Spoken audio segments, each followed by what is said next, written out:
Yo tout le monde, c'est Hétéro. Aujourd'hui on se retrouve pour une toute nouvelle vidéo. Aujourd'hui on va parler de l'histoire d'un pilote de Formule 1. Dans les années 80-90, un pilote s'apprête à marquer l'histoire de la Formule 1. On parle d'un pilote qui a piloté pour McLaren, un pilote champion du monde, un pilote talentueux et passionné, un pilote qui a eu quelques points communs avec la carrière de Michael Schumacher. On va voir ça un peu plus tard dans la vidéo. D'ailleurs je vous donne un petit indice, son prénom commence par la lettre A. Il s'agit bien évidemment d'Andrea de Cesaris.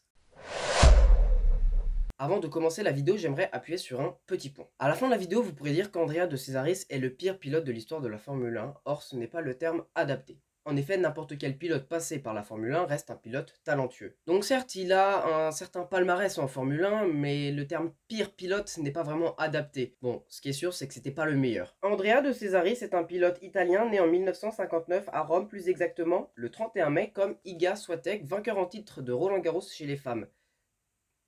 Je sais pas, j'avais cette info, donc je vous la donne. Bon, revenons à son enfance, qui est marquée par quelque chose de très spécial. Il est passionné de sport automobile. Mais quand je vous dis passionné, c'est passionné. Et même, il est très très bon. Il sera même sacré champion du monde de karting en 1976, ce qui montre que c'était pas un manche quand même. C'est donc tout naturellement qu'il intègre la F3, puis la F2 où il fait ses classes, et il est repéré par une équipe italienne, Alfa Romeo. Sa carrière commencera officiellement en 1980. Il viendra remplacer le français Patrick Depailler, malheureusement décédé lors d'essais privés sur la piste d'Hockenheim. Il participera aux deux derniers Grands Prix de la saison, marquant un total de 0 points.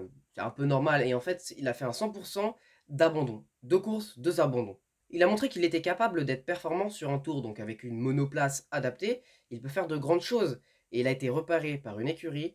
Il vient remplacer Alain Prost chez McLaren pour l'année 1981. L'année 1981 verra la première victoire au championnat du monde de Formule 1 pilote de Nelson Piquet sur Williams. Mais revenons à notre protagoniste. Alors Andrea, qu'est-ce qu'il a fait durant les 15 courses de la saison? Et bien sachez-le, il a marqué son premier point au Grand Prix de Saint-Marin 1981. Pour les novices en Formule 1, le Grand Prix de Saint-Marin, c'est actuellement le Grand Prix d'Émilie-Romagne. C'est-à-dire, c'est sur la piste d'Imola en Italie. Bon alors ce premier point, c'est un point positif, c'est super cool pour lui. Et le reste de la saison, c'est beaucoup plus chaotique. Donc comme je l'ai dit, il y a eu 15 courses et Andrea, il a abandonné 9 fois. C'est pas mal quand même. Il a abandonné 2 fois sur problème technique et donc 7 fois sur accident. Et même au Grand Prix d'Italie, donc à Monza, il est impliqué dans un accident mais arrive quand même à finir la course. Donc en 15 Grands Prix, il est impliqué dans 8 accidents, ce qui lui donnera le surnom d'Andrea de Crash Series, surnom qu'il ne va plus le lâcher jusqu'à la fin de sa carrière. Bon, c'est sûr, c'est pas avec des performances comme ça qu'il continue chez McLaren pour l'année 1982, donc qu'est-ce qu'il fait? Il retourne chez Alfa Romeo, retour au bercail pour une année qui s'annonce fantastique. La monoplace qui est donnée à Andrea en 1982 est une Alfa Romeo qui est pas fiable du tout, mais par contre qui est très performante sur un tour. Ce qui fait qu'Andrea est capable de se positionner très haut sur la grille, mais sa voiture ne suit pas en course et il descend rapidement dans le classement. On notera qu'il réalise la pole position lors du Grand Prix des États-Unis Ouest devant un certain Niki Lauda. Ce dernier remportera le Grand Prix, quant à Andrea, il abandonnera à cause d'un accident. Mais le vrai moment de bonheur dans la carrière d'Andrea est lors du Grand Prix de Monaco, car il finit sur le podium. Donc il a quand même des performances assez mitigées, mais il continue en 1983 avec Alfa Romeo et il fait une meilleure année qu'en 1982. Déjà tout simplement parce qu'il se bat avec Alain Prost pour la victoire au Grand Prix de Belgique. Malheureusement son moteur va casser et il sera contraint d'abandonner. Cependant il est important de noter qu'après son changement de pneus, il a réalisé le meilleur tour en course, le seul de sa carrière. Mais lors des Grands Prix d'Angleterre et de France, il finit à la P4. Mais le mieux, c'est lors des Grands Prix d'Allemagne et d'Afrique du Sud, où il finit à la P2. Cette année-là, il aura inscrit un total de 15 points, c'est-à-dire son meilleur résultat en carrière, puisqu'il se placera à la P8 du championnat. Alors actuellement, on ne dirait pas qu'Andrea c'est le pire pilote de l'histoire de la Formule 1. D'ailleurs, il fait des podiums, il est plutôt bon. Mais en fait, 82 et 83 sont ses meilleures années. Et là, à partir de 84, ça va être le déclin pour Andrea. Accrochez-vous bien parce que ce qu'il va lui arriver, c'est catastrophique. Pour la saison 1984, Andrea quitte Alfa Romeo et signe avec une écurie française, Ligier. Pour Andrea, cette saison sera catastrophique. Il inscrira seulement 3 petits points pour une statistique effrayante. La saison s'est déroulée en 16 Grands Prix. Andrea a abandonné 11 fois. C'est alors qu'un miracle se produit, il continue chez Ligier pour l'année 1985.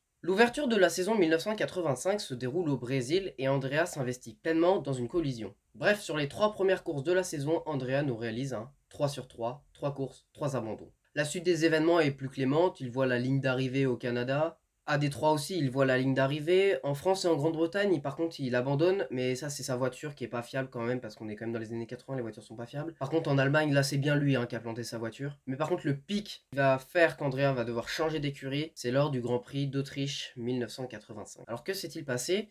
La course commence plutôt bien, il se retrouve derrière un pilote et à un moment il perd sa ligier, elle va dans l'herbe et commence une série de tonneaux assez impressionnant. Sa voiture est complètement détruite, il rentre à pied à son stand et en arrivant il apprend qu'il est licencié.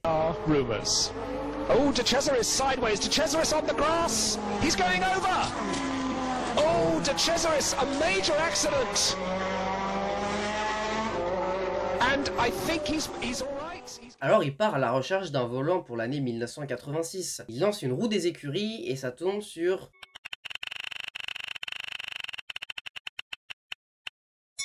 Minardi. Le vainqueur du titre en 1985, Alain Prost, se bat contre Nigel Mansell pour le conserver. Aucun des deux ne s'attendait à ce qu'Andrea intervienne dans leur bataille. D'ailleurs, Andrea n'est pas intervenu dans leur bataille. Lui, il était en fond de peloton, je peux te dire qu'il était en train de se battre contre lui-même. En effet, sa voiture est nulle, elle est pas fiable et elle est pas performante. Ce qui fait qu'il a marqué, cette saison-là, 0 points. Et son coéquipier, devinez combien de points il a marqué? 0. Saison blanche pour Minardi. Il verra quand même une seule fois la ligne d'arrivée en 16 Grands Prix, au Grand Prix du Mexique, soit l'avant-dernier Grand Prix de la saison. Et la masterclass d'Andrea, c'est quand même au Grand Prix d'Australie, le dernier Grand Prix de la saison. En effet, Andrea a abandonné, mais le motif est quand même assez exceptionnel. Le motif officiel, c'est extincteur. Alors, est-ce qu'il y a un extincteur qui est tombé sur sa voiture? Non, pas du tout. En fait, ce qui s'est passé, c'est qu'Andrea a accidentellement appuyé sur le bouton pour déclencher l'extincteur présent dans sa voiture. Je rigole même pas. Bon allez, 1987, lançons la roue des écuries pour savoir chez qui Andrea va-t-il finir.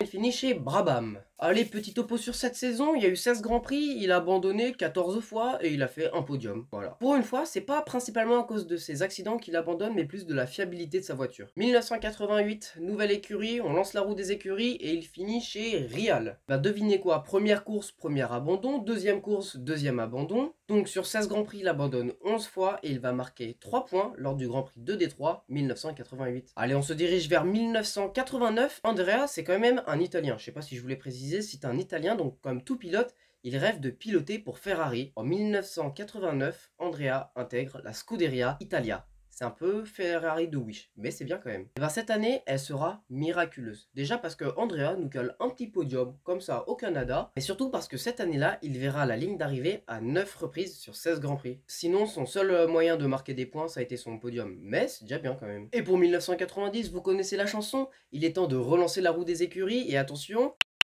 et ben non, au final, il prolonge chez la Scuderia Italia. Pour l'année 1990, Andrea participe aux 16 Grands Prix, mais il est disqualifié à 1, ce qui fait qu'il aurait quand même pu marquer des points parce qu'il était dans les points. Mais bon, il est retombé dans ses vieux travers, qu'est-ce que vous voulez? 16 Grands Prix, tous abandons. Par contre, ce qui est sûr, c'est que Andrea n'a pas abandonné l'idée de trouver des baquets. Et pour 1991, il signe chez Jordan. La saison 1991 pour Andrea, c'est pas nul, il va marquer des points à 4 reprises. La saison fut marquée par un incident assez spécial qui va marquer l'histoire de la Formule 1. Le coéquipier d'Andrea de Cesaris va se bagarrer avec un chauffeur de taxi et va finir emprisonné. Ce qui fait que pour le Grand Prix de Belgique, il y a une place vacante. Cette place va être occupée par un pilote qui s'appelle Michael Schumacher. Ce qui fait que Michael Schumacher et Andrea de Cesaris ont été coéquipiers lors d'un Grand Prix, le Grand Prix de Belgique 1991. Comme le veut l'histoire, Benetton signera l'allemand, quant à Andrea, il continuera chez Jordan. Cependant, il est important de noter quelque chose. Andrea a battu Schumacher au Grand Prix de Belgique. Je pense qu'il faut rendre à Andrea ce qui lui appartient. D'ailleurs, il a marqué un total de 9 points, soit 5 de plus que Michael Schumacher. D'ailleurs, c'est la seule saison de l'histoire de la Formule 1 où Michael Schumacher sera battu par Andrea de Cesaris. Cependant, Jordan est en proie à de gros problèmes financiers et Andrea est contraint de relancer la roue des écuries pour l'année 1992.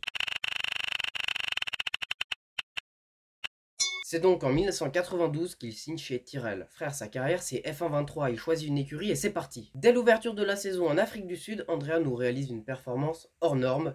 Bon, il abandonne. Vous commencez à être habitué, la suite vous la connaissez, Mexique, il franchit la ligne d'arrivée dans les points, il finit à la P5, incroyable. Mais cette saison sera miraculeuse dans le bon sens du terme, parce que pendant 5 Grands Prix d'affilée, Andrea verra la ligne d'arrivée. Bon, sinon il a quand même abandonné, mais la cause principale c'est quand même la fiabilité de sa voiture et de moins en moins ses accidents. Pour 1993, Andrea décide de ne pas relancer la route des écuries, en effet, il prolonge chez Tyrrell. Et Andrea est malheureusement retombé dans ses vieux travers, en 16 Grands Prix, il a marqué 0 points et il a abandonné 11 fois. Donc en 1994, que fait Andrea? Eh ben il relance la roue des écuries et il signe chez...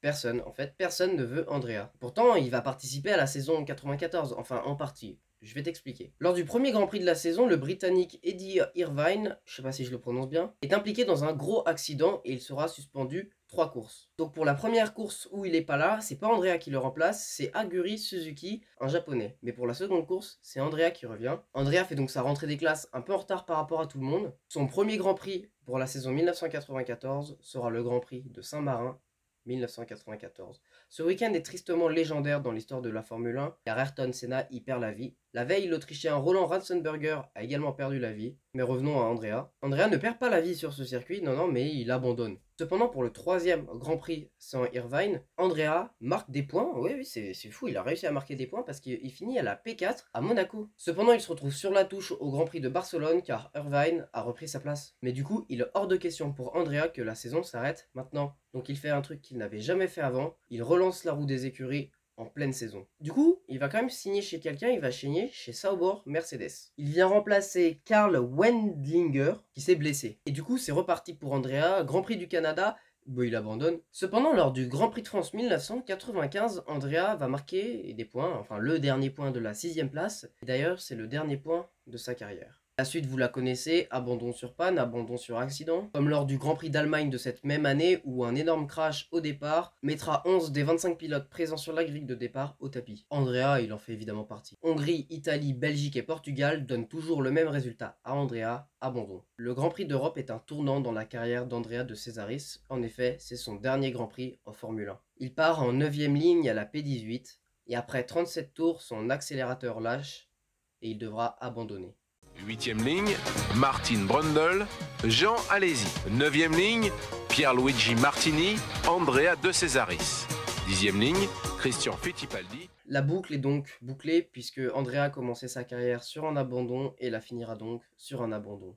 Cependant, la saison n'est pas terminée et il reste 2 courses à disputer, sauf qu'Andrea refuse de prolonger son intérim chez Sauber et arrête définitivement sa carrière en Formule 1.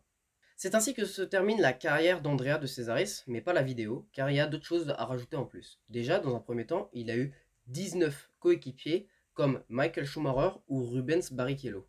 Il a piloté pour 10 écuries différentes et marqué un total de 59 points. Il monta également sur le podium à 5 reprises. Il a également signé une pole position et un meilleur tour en course. A noter que lorsqu'il a fait la pole, il était le plus jeune pilote de l'histoire à réaliser cet exploit. Il a passé 32 tours en tête sur plus de 7000 dans sa carrière, mais maintenant il est temps de venir sur ses records du monde. En effet, Andrea de Cesaris a 2 records du monde en Formule 1, celui d'être le pilote qui a le plus participé à 2 grands prix sans jamais gagner une course. Il a participé à 208 courses, il n'a jamais gagné une seule course. Mais si vous avez bien écouté la vidéo, vous avez entendu que j'ai principalement utilisé le mot abandon parce que ça c'est son second record du monde. Andrea de Cesaris est le pilote qui a le plus abandonné dans sa carrière. En effet, sur ses 208 grands prix, il a abandonné à 147 reprises, ce qui nous fait une statistique de 70,69% d'abandon.